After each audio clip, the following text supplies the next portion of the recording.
Donc nous voici du côté utilisateur.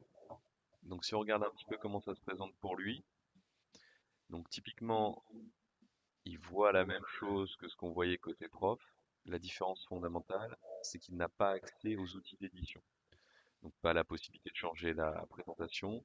A priori, il n'y a aucun moyen d'action direct. Par contre, il voit le chat, il est capable de répondre. Et comme c'est un élève poli, il dit bonjour. Voilà. Alors, maintenant, on va repasser côté prof et on va donc diffuser quelque chose. Donc si on regarde un petit peu ce qui se passe, alors attendez, je vais juste couper le retour, voilà. Donc ici, j'ai bien un élève qui est apparu. Cet élève, maintenant, je vais pouvoir finalement interagir avec lui, soit directement, soit indirectement. Alors directement, déjà, je vais pouvoir lui parler. Je vais pouvoir également lui demander finalement son avis. Si on regarde un petit peu, alors déjà, ce que je vais faire, c'est qu'à partir de maintenant, je vais commencer l'enregistrement. J'aurais pu le faire avant, mais c'est pas très important. Voilà, ok. Donc, on va juste noter, je commence à enregistrer pour voir un petit peu dans le flux, vous verrez un petit peu comment ça se passe. Alors, pour revenir sur cette histoire de tablette, je peux très bien donc l'utiliser pour créer un message ici de bienvenue. Vous avez vu que j'ai changé le type de curseur, je suis passé dans un curseur de type stylo. Donc ce qui me permet de faire des tracés à main levée. Alors l'avantage c'est qu'encore une fois, vous êtes capable assez facilement, une fois que vous êtes utilisé à la tablette,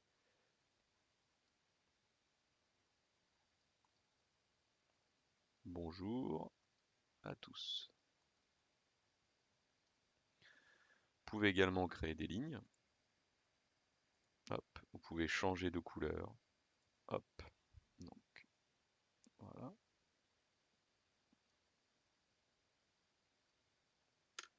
Donc encore une fois, n'hésitez pas à utiliser ces outils-là qui vous permettent d'avoir un cours à peu près classique. Alors maintenant, ce que j'ai envie de faire, j'ai envie de, moi, lancer une présentation. Donc je vais ouvrir ici un PowerPoint. Voilà.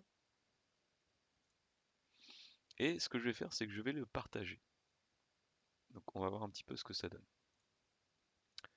Alors notez que pendant ce temps-là, si on regarde du côté de l'élève, bien évidemment, c'est apparu de son côté, à la fois au niveau du chat et au niveau du message. Alors, donc j'ai lancé ici un PowerPoint. Voilà. Et donc imaginons que je veuille partager mon écran, parce que j'ai envie quand même de garder l'interactivité du PowerPoint. Donc je vais faire partager votre écran, ici. Et vous voyez, vous avez la possibilité de sélectionner la fenêtre qui vous intéresse, qui est donc liée à la source que vous allez utiliser. Donc ici, bien évidemment, moi ce qui m'intéresse, c'est le PowerPoint. Donc je vais utiliser ceci. Vous avez là d'ailleurs un aperçu de ce qu'il y a dans cette fenêtre, et si ça correspond à ce que vous voulez faire, vous cliquez sur Autoriser. Alors l'avantage, c'est qu'ensuite, on vous envoie sur cette fenêtre-là. Alors il va charger, lui, un petit peu, voilà. Vous pouvez même vous mettre en mode présentateur. Et ensuite, pour l'élève, c'est transparent. C'est-à-dire que vous êtes en train de diffuser votre PowerPoint comme si vous étiez en présentiel, et vous avez accès typiquement à toute l'interactivité du PowerPoint. Voilà, donc avec le fait de pouvoir parcourir votre fichier au fur et à mesure, etc. Voilà. Bon.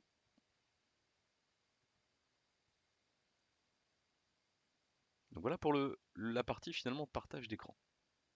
Alors si maintenant je regarde par rapport à ce qui m'intéresse, à savoir potentiellement ici l'interaction. Donc là je suis donc sur je suis sur la partie Big Blue Button. Je peux, une fois que j'ai terminé finalement cette partie-là, voilà, on a terminé le partage d'écran, je peux à ce moment-là utiliser un certain nombre d'outils pour savoir s'ils ont compris. Alors, c'est les actions que vous voyez ici. Donc les actions, vous pouvez demander un sondage. Si vous demandez un sondage, ici, vous avez accès entre des sondages de base ou un sondage personnalisé. Alors, le sondage personnalisé, vous choisissez les questions en fait et les réponses possibles. Donc, imaginons, on veut faire un sondage oui-non. Là, je demande aux élèves, est-ce que vous avez tous compris? Et là, j'attends bien évidemment une réponse des élèves. Alors pour l'instant, j'ai qu'un utilisateur. Si j'avais beaucoup d'utilisateurs, tous les utilisateurs apparaissent ici. Et au fur et à mesure, on va voir finalement ce qu'ils ont répondu. Donc si je me remets côté élève maintenant, du point de vue de l'élève, il a vu apparaître ici le sondage. Donc selon le type de sondage, il aura plusieurs réponses potentielles. Et donc imaginons, il a tout compris, il met oui. Alors, pour lui, c'est terminé. Pour nous, côté prof, on voit apparaître ici finalement le fait qu'il ait répondu. Et potentiellement, on voit apparaître ici l'ensemble des réponses, ceux qui n'ont pas répondu, et à la fin, on a ici le résultat du sondage. Donc ça peut être une bonne idée typiquement quand vous avez besoin de demander l'adhésion sur un sujet ou être sûr que tout le monde a bien compris. Une question simple comme ça avec un oui/non, vous savez typiquement si vous avez besoin d'approfondir ou pas la notion. Vous pouvez ensuite publier le résultat ou non, ce qui permet à tout le monde de voir ce que vous avez dit. Voilà. Donc on a vu comment partager l'écran, on a vu comment utiliser ici donc les diapositives de base. On peut aussi, encore une fois, comme on en a parlé tout à l'heure, partager un autre document. Donc à ce moment-là, je vais sur la petite croix, je clique ici et je mets confirmer. Donc, je vous rappelle, à ce moment-là, ce qui va se passer, c'est qu'il va tout simplement passer sur un autre document. Alors sur ce document, vous avez la possibilité de faire des zooms si vous le voulez.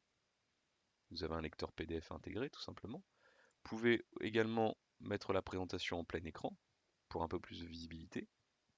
Et ensuite, on peut imaginer que vous parcourez encore une fois à la fois à l'oral un certain nombre de choses et vous pouvez insister sur un point. Alors, vous pouvez également demander aux utilisateurs de réagir. On va voir ce que ça donne. Si vous cliquez ici sur cette petite fenêtre-là, vous rendez normalement les choses interactives pour justement l'utilisateur. Voilà. Donc qu'est-ce qui va se passer? On va le voir côté ici. Le temps de retrouver.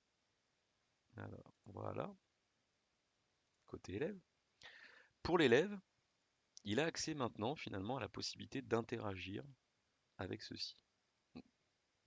Là où il n'y avait aucun outil, maintenant il a la possibilité de par exemple dire bah, tiens, si on demande aux utilisateurs entourés ou dites-moi ce que vous n'avez pas compris, à quel moment vous n'avez pas compris, on va changer de couleur hein, ici vu qu'on était en rouge, on peut très bien lui dire, et lui, on voit d'ailleurs que c'est lui qui est en train d'interagir, son nom apparaît, donc s'il y a une multi-utilisation, on verra les différents noms, et il va nous dire par exemple, alors il peut le dire à l'audio aussi, hein, encore une fois, il peut avoir son micro, il peut nous dire bah, c'est cette partie-là ici que je n'ai pas compris.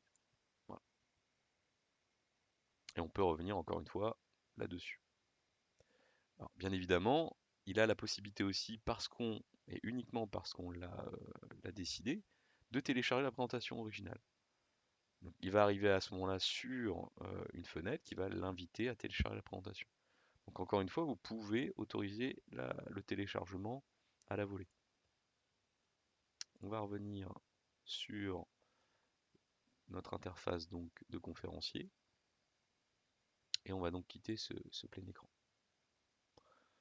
Donc on a fait à peu près un petit peu le tour de tout ce qu'on pouvait faire. Encore une fois, la discussion, vous pouvez l'utiliser autant que vous voulez. On n'a pas fait réagir l'élève, mais encore une fois, il est très poli et il est content d'avoir compris. Voilà. Et une fois qu'on est prêt à terminer, bah, tout simplement, on souhaite une bonne après-midi à tout le monde.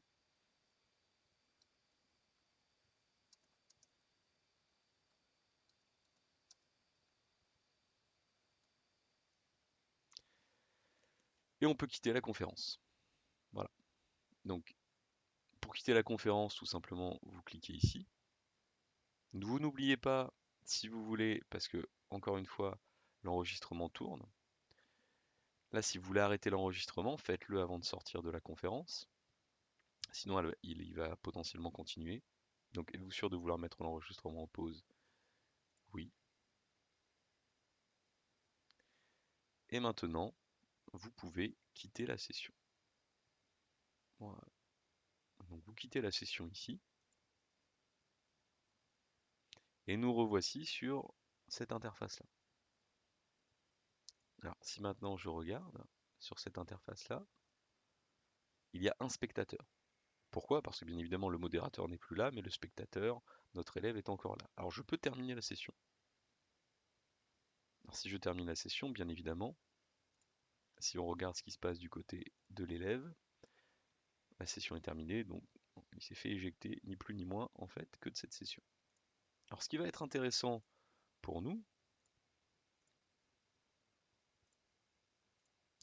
c'est de voir un petit peu comment ça s'est enregistré. Donc on va attendre un petit peu.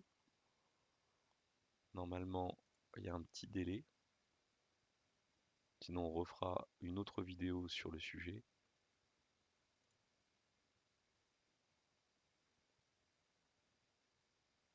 Alors, je referai une petite vidéo sur le sujet pour vous montrer ce qui se passe quand, typiquement, votre session a été enregistrée et ce que les élèves peuvent voir, imaginons pour des élèves absents, lors du flux en fait de rediffusion.